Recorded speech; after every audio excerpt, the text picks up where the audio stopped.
বুকের পকেটে থাকা কয়েকটি মুদ্রা আর বুলেট বাঁচিয়ে দিল একটি জীবন। প্রথম বিশ্বযুদ্ধের ঘটনা। বেলজিয়ামের সৈনিক অপটাটিয়াস বুইসেন্সের বুকে এসে লাগে একটা জার্মান বুলেট, কিন্তু তিনি অলৌকিকভাবে বেঁচে যান, কারণ তার বুকের পকেটে রাখা কয়েকটি মুদ্রা আর অন্য বুলেটের একটা ছোট্ট স্তূপ আঘাতটি আটকে দিয়েছিল।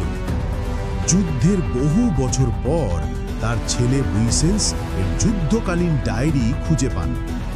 ডায়েরির পাতায় পাতায় ছিল ট্রেঞ্চের জীবনের ভয়ঙ্কর সব বর্ণনা, কাদা, গোলাগুলি, ক্লান্তি আর মৃত্যুর নিত্য হাতছানি।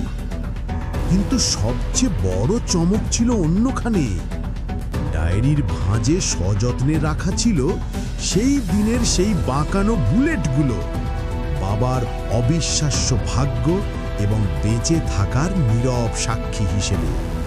এই ডায়েরি এবং নিদর্শনগুলো একসাথে সাহস, ভাগ্য এবং যুদ্ধক্ষেত্রে জীবন আর মৃত্যুর মাঝের সূক্ষ্ম ব্যবধানের এক গভীর ব্যক্তিগত ইতিহাস তুলে ধরে।